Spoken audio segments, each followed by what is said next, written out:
أعوذ بالله من الشيطان الرجيم بسم الله الرحمن الرحيم الحمد لله رب العالمين والصلاة والسلام على أشرف الأنبياء وخاتم الأنبياء والمرسلين سيدنا وقائدنا وحبيبنا وشفيعنا محمد وآله وأصحابه أجمعين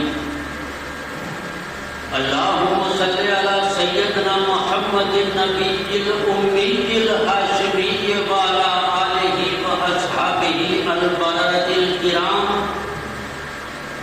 وعلى سائر الأنبياء والمرسلين والملائكة المقربين أما بعد فقد قال الله تبارك وتعالى في القرآن المجيد والقرآن الحميد برادران اسلام واجب الاحترام بزرگوں دوستوں بھائیوں عزیز نوجوانوں الحمدللہ اللہ تعالیٰ کا لاکھ لاکھ شکر ہے اس کا احسان ہے کہ اس نے آپ لوگوں کو اس مقدس سفر پر جانے کی سعادت بخشی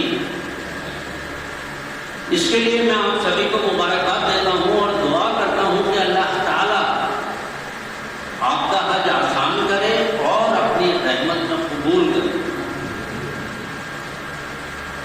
للہ علی الناس حج البیت من استطاع الیہ سبیلا اللہ تعالیٰ نے تمام صاحب استطاعت لوگوں پر حج فرض کیا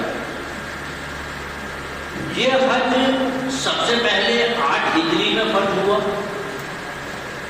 9 ہجری میں رسول اکرم صلی اللہ علیہ وسلم نے حضرت ابوبکر صدیق رضی اللہ تعالیٰ عنہ کو امیر الحج بنا کر بھیجا اور 10 ہجری میں میرے آقا سرکار مدینہ محمد رسول اللہ صلی اللہ علیہ وسلم خود حج پر تشریف لے گئے تب سے یہ سلسلہ متواتر جاری ہے اور اس سال آپ لوگ اس عظیم فریضے کو ادا کریں گے انشاءاللہ حج اللہ تعالیٰ نے ایک فرض کیا لیکن اس کی قسمیں 3 ہو گئی پہلا حج قران دوسرا حج افراد اور تیسرا حج تمتع حج قران وہ حج ہوتا ہے جس میں عمرہ اور حج دونوں کا احرام ایک سال باندھا جاتا ہے یعنی ملا کے باندھا عمرہ کرنے کے بعد آپ احرام اتارتے نہیں ہیں اسی احرام کی حالت میں رہتے ہوئے حج مکمل کیا جاتا ہے اور پھر احرام اتارا جاتا ہے اسے حج قران کہتے ہیں اور ایسے حج کرنے والے کو قارن کہا جاتا ہے دوسرا حج ہوتا ہے حج افراد یعنی وہ حج جس میں عمرہ شامل نہ ہو 8 ذی الحجہ کو آپ سیدھے حج کا احرام باندھیں حج کریں اور احرام اتار دیں کوئی عمرہ نہ کریں اسے حج افراد کہتے ہیں اور ایسے حج کرنے والے کو مفرد کہا جاتا ہے تیسرا حج ہوتا ہے حج تمتع یعنی وہ حج جس میں پہلے عمرہ کا احرام باندھیں اور عمرہ کر کے احرام اتار دیں پھر 8 ذی الحجہ کو حج کا احرام باندھیں اور حج کر کے احرام اتار دیں یعنی 2 بار آپ کو احرام باندھنا ہے حج کے لیے الگ عمرہ کے لیے الگ اسے حج تمتع کہتے ہیں اور ایسے حج کرنے والے کو متمتع کہا جاتا ہے ہندوستان سے جانے والے زیادہ تر حجاج کرام چونکہ حج کمیٹی آف انڈیا کی جانب سے جاتے ہیں ان کا سارا پروگرام ان کا schedule Hajj committee of India طے کرتی ہے اس لیے زیادہ تر ہندوستانی حجاج کرام حج تمتع کرتے ہیں اور آپ لوگ بھی حج تمتع ہی کریں گے انشاءاللہ یہ جو میں نے اتنا تفصیل سے بتایا اس کی وجہ یہ تھی کہ عام طور پہ یہ دیکھا جاتا ہے ایئرپورٹ پر ابھی تو آپ لوگوں کی فلائٹ مدینہ جا رہی ہے ورنہ جب آپ لوگ روانہ ہوتے ہیں تو ہم لوگ ہوتے ہیں ایئرپورٹ پر آپ لوگوں کی خدمت کے لیے عام طور پہ دیکھنے میں آتا ہے کہ حجاج کرام احرام باندھنے کے بعد حج کی نیت کرتے ہیں، حج کی نیت کرتے ہیں، ایکچولی ان کی بھی کوئی غلطی نہیں ہے. ان کے دماغ میں یہ بات ہوتی ہے کہ میں حج کرنے جا رہا ہوں، حج کرنے جا رہا ہوں، حج کرنے جا رہا ہوں. انہوں نے تیاریاں بھی ساری حج کی ہوئی ہوتی ہیں، انہوں نے دعوتیں بھی حج کے نام پر کھائی ہوئی ہوتی ہیں، تو وہ احرام باندھنے کے بعد حج کی نیت کرتے ہیں. یاد رکھیے، اگر آپ نے حج کی نیت کر لی پھر آپ تب تک احرام نہیں اتار سکتے جب تک حج نہ کریں. پھر حج کرنے کے بعد ہی احرام اتاریں گے. احرام کی پابندیاں آپ پہ لگی رہے گی. یاد رکھیے، احرام باندھنے کے بعد آپ کو عمرہ کی نیت کرنی ہے. یہ اس وجہ سے میں نے آپ لوگوں سے اتنی گفتگو کی. ابھی میرے ساتھی نے آپ کو مدینہ منورہ میں زیارت گاہوں کے بارے میں بتایا. قریب 8 دن یا 9 دن آپ کی رہائش مدینہ منورہ میں رہے گی. کوشش کریں کہ زیادہ سے زیادہ مسجد نبوی میں نماز پڑھیں. کئی حدیثوں سے یہ بات ثابت ہے کہ جس نے آپ صلی اللہ علیہ وسلم نے فرمایا ہے کہ جس نے مسجد نبوی میں تکبیر اولیٰ کے ساتھ بلا ناغت 40 نمازیں جس نے پڑھ لی تکبیر اولیٰ کے ساتھ، کوئی ناغہ نہیں ہوئی، اس پہ دوزخ کی آگ حرام ہو جائے. کوشش کریں کہ اپنی نمازیں آپ جو بھی پڑھیں وہ مسجد نبوی میں ہی پڑھیں. کوئی آپ اس میں ناغہ نہ ہو، ساتھ میں تکبیر اولیٰ کے ساتھ نماز پڑھیں. انشاءاللہ قریب 3 دن پہلے مسجد کے آپ کے نوٹس بورڈ پر مدینہ میں یہ لگا دیا جائے گا کہ آپ کی بس کب مکہ کے لیے روانہ ہوگی. مقررہ وقت پر تیار ہو کر نیچے ریسیپشن پہ آ جائیں، وہاں سے مکہ کے لیے روانگی ہوگی. یہ چیک کر لیں کہ جس بس میں آپ کا سامان رکھا جا رہا ہے اسی میں آپ بیٹھیں. انشاءاللہ مکہ المکرمہ مدینہ منورہ سے روانہ ہونے کے 30 کلومیٹر کے بعد، 30 یا 32 کلومیٹر کے بعد ایک مسجد کے باہر بس رکے گی جس کا نام مسجد ذوالحلیفہ ہے. یہاں تمام حجاج کرام احرام باندھیں گے، وضو وغیرہ کریں گے، اپنی جو ضروریات اس سے فارغ ہوں گے، اور پھر یہاں آپ کو شکرانہ احرام 2 نفل شکرانہ احرام پڑھنی ہے، مردوں کو بھی اور عورتوں کو. یہ مسجد ذوالحلیفہ ہے. احرام باندھنے کا طریقہ ایسا کوئی بہت امپورٹنٹ نہیں ہے، آپ سب کو آتا ہوگا. انشاءاللہ پانی منگوا دیجیے پلیز. انشاءاللہ مدینہ منورہ سے روانہ ہو کر آپ لوگ مسجد ذوالحلیفہ تک پہنچ گئے تھے. وہاں آپ کو احرام باندھنا ہے اور 2 رکعت نماز شکرانہ احرام پڑھنی ہے. ابھی تک آپ احرام کی پابندیوں میں نہیں آئے ہیں.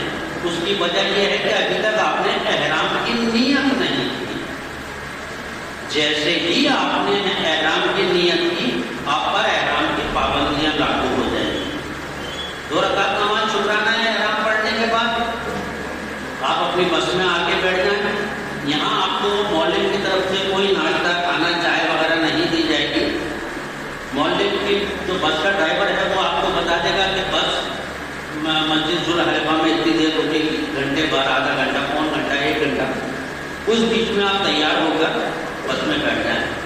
عام طور پر ہوتا یہ ہے کہ آدمی بہت زیادہ تھکا ہوا ہوتا ہے اور بیٹھتے ہی نیند آ جاتی ہے اور نیند کی حالت میں وہ سوتا رہ جاتا ہے اور جو میقات ہے وہ گزر جاتی ہے. اس لیے بس میں بیٹھنے کے ساتھ ہی آپ کو احرام کی نیت کرنی ہے کہ اے اللہ، 2 نیتیں کرنی ہیں یہاں پر آپ کو. پہلی نیت احرام کی کریں گے کہ اے اللہ، یہ احرام میں نے عمرہ کے لیے باندھا ہے، اسے میرے لیے آسان فرما اور اپنی رحمت میں قبول فرما. اور ابھی میں آتی ہو تو بہت اچھی بات ہے، ورنہ اپنی زبان میں نیت کر لیں کہ اے اللہ، یہ عمرہ کا احرام میں نے باندھا ہے، اسے اپنی رحمت میں قبول فرما اور آسان فرما. ساتھ ہی دوسری نیت کر لیں کہ اے اللہ میں عمرہ کی شروعات کر رہا ہوں، اسے میرے لیے آسان فرما اور اپنی رحمت میں قبول فرما۔ یہ آپ کو نیت کرنی ہے۔ اب آپ کے اوپر احرام کی پابندیاں لاگو ہو گئی۔ احرام کی پابندیوں میں مرد حضرات اپنا سر نہیں ڈھک سکتے، اپنا چہرہ نہیں ڈھک سکتے، کوئی خوشبو کی چیز کھا نہیں سکتے، خوشبو سونگ سے نہیں سکتے، لگا نہیں سکتے، شکار نہیں کر سکتے، شکاری کی مدد نہیں کر سکتے، شکار کی طرف اشارہ نہیں کر سکتے، جھگڑا فساد گالی گلوچ نہیں کر سکتے، سلا ہوا کپڑا نہیں پہن سکتے۔ مرد حضرات سلا ہوا کپڑا احرام کے نیچے کوئی انڈر گارمنٹ نہیں پہنیں گے، انڈر ویئر بنیان وغیرہ نہیں پہنیں گے، سلا ہوا کپڑا نہیں پہن سکتے۔ اپنے پیر کی جو ابھری ہوئی ہڈی ہے اس کو نہیں چھپا سکتے۔ عورتیں اپنے بال نہیں کھول سکتی، اپنا چہرہ نہیں ڈھک سکتی۔ یہ کچھ احرام کی پابندیاں ہیں جو آپ پہ لاگو ہو جاتی ہیں۔ اپنی بیوی کو شہوت کی نظر سے، محبت کی نظر سے نہیں دیکھ سکتے۔ یہ کچھ پابندیاں ہیں احرام کی، یہ لاگو ہو جاتی ہیں۔ دیکھیے، سب سے پہلے میں آپ سے عمرہ کے لیے بات کروں گا۔ عمرہ کے 2 فرض اور 2 واجب ہوتے ہیں۔ عمرہ کے لیے آپ کو 4 کام کرنے ہیں، جس میں 2 فرض ہیں اور 2 واجب۔ پہلا فرض ہے نیت کے ساتھ احرام باندھنا اور تلبیہ پڑھنا۔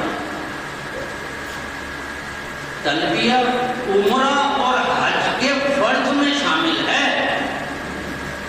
تلبیہ یاد نہیں ہوا تو نہ تو آپ کا عمرہ ہوگا اور نہ آپ کا حج ہوگا۔ اس لیے تلبیہ یاد ہونا بہت ضروری ہے۔ اگر آپ کو یاد نہ ہو تو یاد کر لیں۔ تلبیہ کیا ہے؟ لبیک اللہم لبیک، لبیک لا شریک لک لبیک،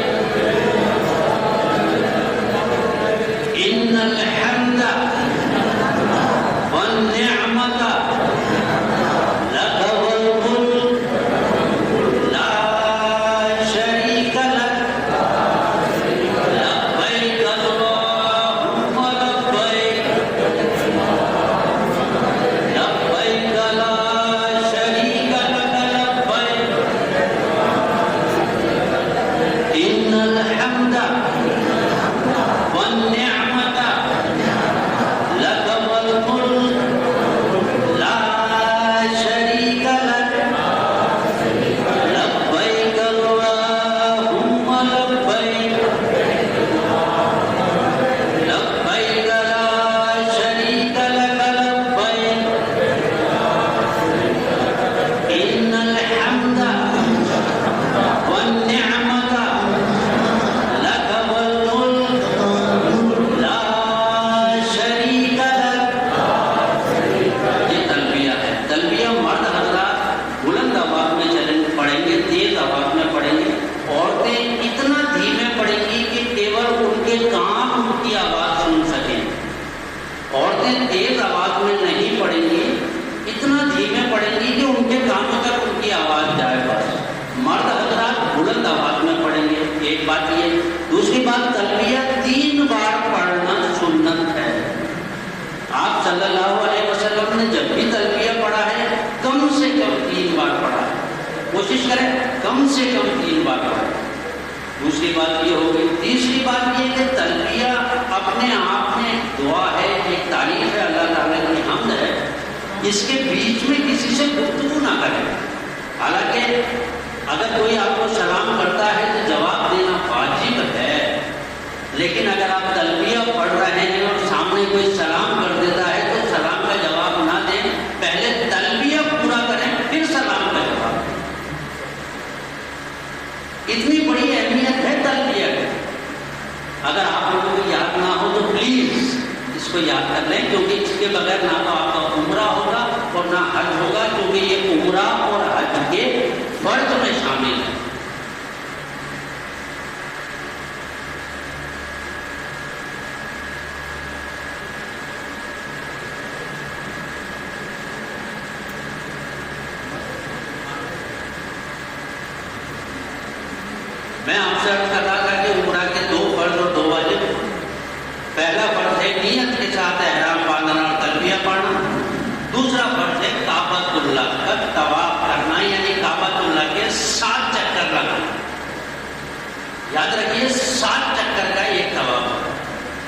اسی طرح دو واجب ہے.